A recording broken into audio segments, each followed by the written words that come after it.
Вы когда-нибудь замечали, что одни люди словно магнитом притягивают к себе неприятности, а другие с похожим стартом, с тем же образованием и теми же возможностями, почему-то раз за разом оказываются в выигрыше?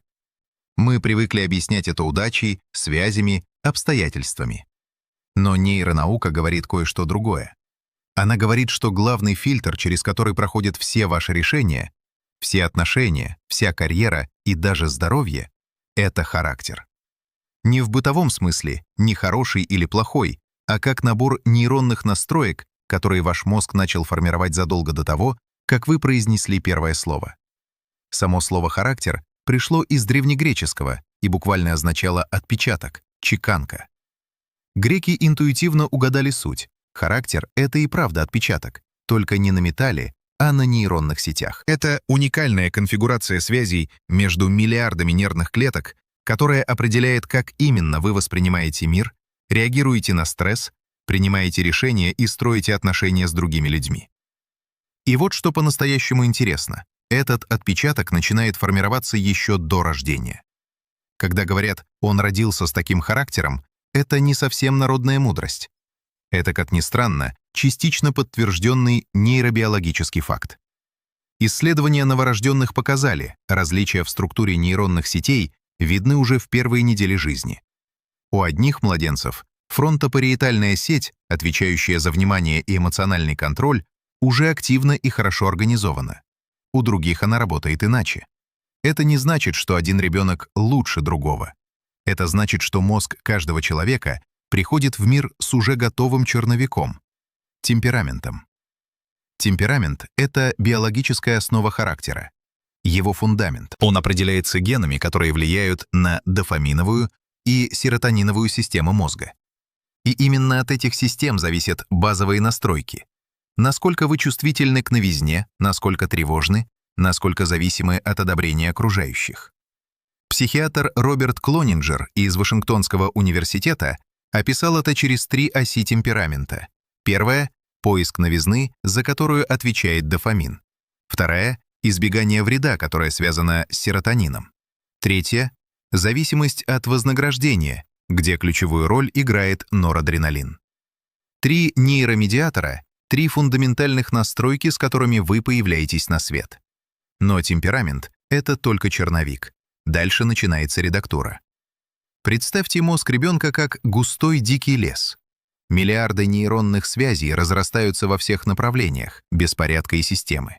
Это нормально. Мозг создает избыточное количество синаптических соединений, чтобы потом выбрать из них нужные. Примерно так же, как скульптор берет огромную глыбу мрамора и начинает отсекать лишнее.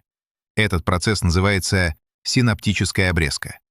Связи, которые используются часто, укрепляются. Те, что не нужны, отмирают. И вот тут решающую роль играет среда, с кем ребенок общается, как к нему относятся, какой опыт получает. Каждое повторяющееся переживание — это молоток и зубило, которые формируют из хаотичного нейронного леса вполне конкретную архитектуру мозга. Ребенок, который растет в предсказуемой и безопасной среде, получает стабильную обратную связь от близких. У него формируются прочные связи между префронтальной корой и лимбической системой. Префронтальная кора — это генеральный директор мозга. Она отвечает за планирование, контроль импульсов, способность заглянуть в будущее и оценить последствия. А лимбическая система — это эмоциональный центр, где живут страх, радость, гнев. Когда связь между директором и эмоциональным центром крепкая, человек умеет регулировать свои реакции. Не подавлять эмоции, а управлять ими. Это то, что нейроученые называют эффортный контроль. Способность затормозить автоматическую реакцию и выбрать более подходящий ответ. А теперь представьте обратную ситуацию. Ребенок в хаотичной, непредсказуемой среде. Его миндалевидное тело, амигдала, постоянно в режиме тревоги. Она отправляет сигнал за сигналом: «Опасность, реагируй». И префронтальная кора, которая еще не успела созреть, просто не справляется с этим потоком. Связи между ней и амигдалой остаются слабыми. И вот уже закладывается паттерн. Сначала реакция, потом осмысление. Или вообще без осмысления. Это неплохой характер. Это архитектура, которую мозг построил для выживания в конкретных условиях. Есть одна деталь, которая делает всю эту историю еще более захватывающей. Префронтальная кора, тот самый генеральный директор, созревает последней. Полностью она формируется только к 25 годам, иногда позже. Мозг развивается от затылка к лбу. Сначала созревают зоны, отвечающие за зрение и движение, потом за речь и пространственное мышление. И только в самом конце, буквально последним кирпичом в стене, достраивается префронтальная кора. Вот почему подростки так импульсивны. Их эмоциональный центр уже работает на полную мощность, а тормозная система еще только монтируется. И вот что получается. Характер формируется в тот период, когда главный инструмент его формирования, префронтальная кора, еще не готов. Это как строить дом, когда прораб еще учится в институте. Материалы уже завезены, стены возводятся, а главный инженер еще не приступил к работе. Именно поэтому детский и подростковый опыт так мощно влияет на характер.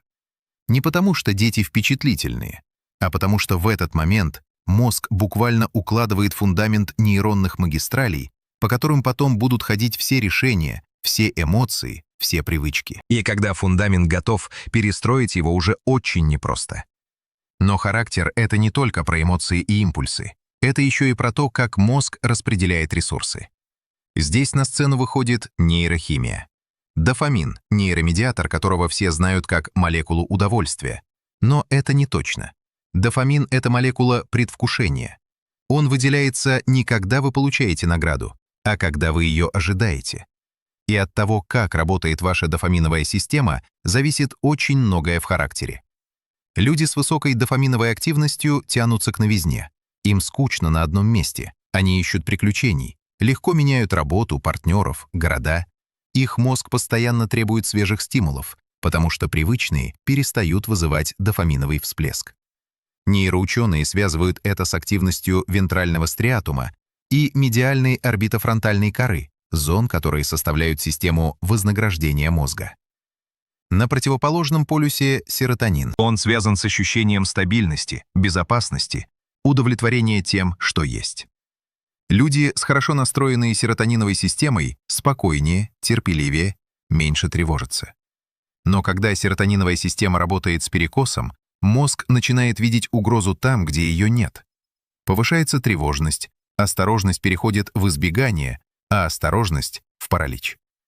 И вот два человека с разными нейрохимическими настройками смотрят на одну и ту же ситуацию, например, предложение сменить работу. Один видит возможность и загорается, другой видит риск и замирает. Ни один из них не неправ. Просто их мозг настроен на разные частоты. А теперь самое интересное. Как эти нейронные настройки, эта биохимия и архитектура связей реально влияют на жизнь?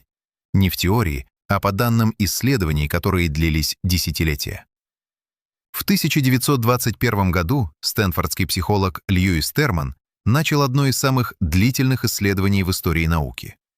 Он отобрал около 1500 одаренных детей и начал следить за их жизнью. Десятилетие за десятилетием. Ученые фиксировали все – оценки, карьеру, браки, здоровье, причины смерти. Спустя 8 десятилетий психолог Говард Фридман проанализировал эти данные и обнаружил кое-что неожиданное. Самым мощным предиктором долголетия оказалась не физическая активность, не диета и даже не интеллект, а добросовестность, черта характера. Дети, которых учителя и родители описывали как аккуратных, ответственных, настойчивых и надежных, в среднем жили значительно дольше. Они реже курили, реже попадали в аварии, реже разрушали свои отношения. Их мозг, настроенный на планирование и самоконтроль, буквально удлинял им жизнь. А вот жизнерадостные, беспечные дети, те, кого все считали солнышками, не показали преимущества в продолжительности жизни. Более того, некоторые из них рисковали больше, потому что их оптимизм мешал замечать реальные опасности. Характер не просто определял, будут ли они счастливы. Он определял, будут ли они живы. Есть еще один знаменитый эксперимент, который говорит о том же, но с другого ракурса. В конце 1960-х годов Уолтер Мишел из Стэнфорда посадил 4-летних детей перед зефиркой. Условие простое. Можешь съесть одну сейчас или подождать 15 минут и получить 2. Часть детей не выдержала и съела зефирку почти сразу. Другие придумывали стратегии, закрывали глаза, пели песенки, отворачивались. Они дождались. Когда Мишел нашел этих детей через 14 лет, картина была поразительной. Те, кто сумел подождать, набрали в среднем на 210 баллов больше на академическом тесте. У них были более стабильные отношения. Они реже имели проблемы с зависимостями. Что произошло? Мозг детей, которые дождались, использовал префронтальную кору для подавления импульсивной реакции лимбической системы. Та самая тормозная система, о которой мы говорили. У 4-летних детей она уже работала по-разному. И эта разница расходилась, как круги по воде, на протяжении всей жизни. Важная оговорка. Более поздние исследования показали, что на результат влиял не только характер ребенка, но и его социально-экономический фон. Дети из стабильных семей чаще доверяли обещаниям взрослых и поэтому были готовы ждать. Это лишний раз подтверждает, характер — это не просто биология. Это биология, пропущенная через опыт. Экстраверсия, нейротизм, добросовестность, открытость, доброжелательность. 5 основных черт личности, которые нейроученые сегодня привязывают к конкретным структурам мозга. Экстраверсия связана с системой вознаграждения, вентральным стриатумом. Мозг экстраверта буквально вырабатывает больше дофамина в ответ на социальные стимулы. Общение для него не нагрузка, а топливо. Нейротизм — это гиперактивная амигдала. Она реагирует сильнее и быстрее на потенциально негативные стимулы. Человек с высоким нейротизмом не нервный. У него мозг просто настроен на повышенную бдительность. Как сигнализация, которая срабатывает от каждого ветра. Добросовестность коррелирует с объемом и активностью латеральной префронтальной коры, области, ответственные за самоконтроль, планирование и целенаправленное поведение. Чем лучше развита эта зона, тем проще человеку следовать плану и доводить дела до конца. Открытость новому опыту связана с повышенной связностью сети пассивного режима мозга, той самой, которая активируется, когда вы мечтаете, фантазируете или ищете нестандартные решения. А доброжелательность привязана к височно-теменному узлу и задней поясной коре, зонам, которые отвечают за эмпатию, понимание чужих намерений и способность поставить себя на место другого человека. 5 черт, 5 нейронных карт. И каждая из них, как показывают лонгитюдные исследования, предсказывает конкретные жизненные исходы. Высокий нейротизм увеличивает риск тревожных расстройств, депрессии и хронических заболеваний. Не потому, что нервные люди сами виноваты, а потому что их амигдала постоянно запускает стрессовый ответ, который повышает уровень кортизола. А хронически повышенный кортизол — это воспаление, ослабление иммунитета, проблемы с сердечно-сосудистой системой. Характер в буквальном смысле меняет биохимию тела, не метафорически, физически. Высокая добросовестность, наоборот, снижает уровень кортизола. Люди с этой чертой создают предсказуемую среду вокруг себя, минимизируют хаос, планируют заранее. Их мозг реже попадает в режим угрозы, потому что редко оказывается в ситуации, к которой не готов. Низкая доброжелательность коррелирует с проблемами в отношениях. Мозг, который плохо считывает эмоции других людей, чаще создает конфликты не из злости, а из слепоты.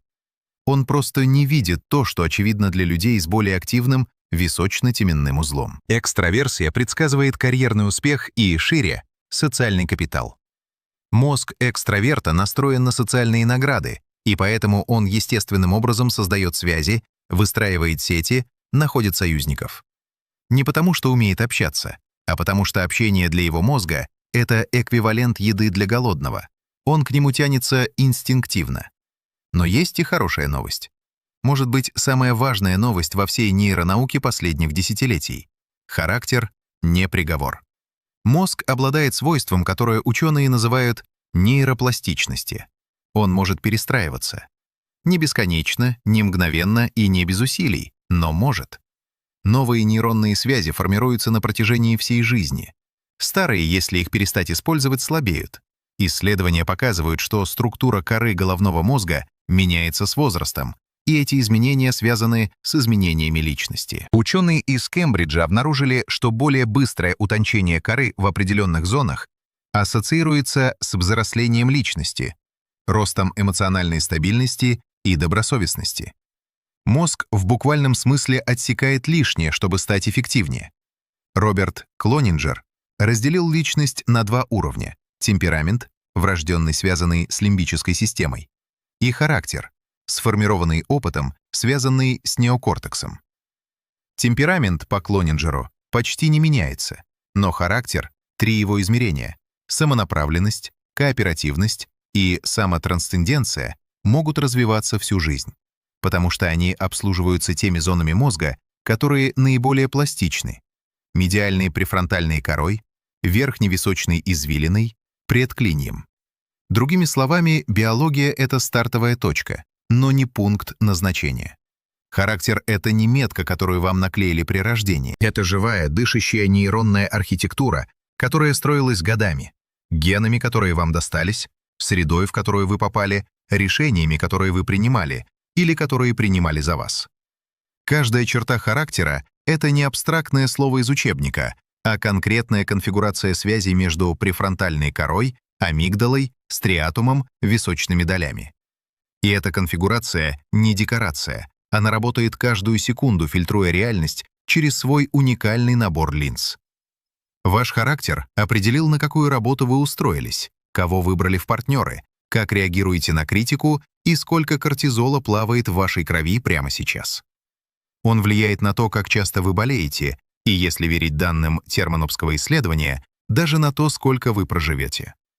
Но мозг не бетон, он ближе к глине, которая твердеет с годами, но никогда не застывает окончательно. И это, пожалуй, самое удивительное свойство характера. Он одновременно и ваша судьба, и ваш инструмент. Один и тот же орган, который создает проблемы, может их и перерешить. Потому что тот самый мозг, который выстроил ваши нейронные магистрали, единственный, кто способен их перепроложить.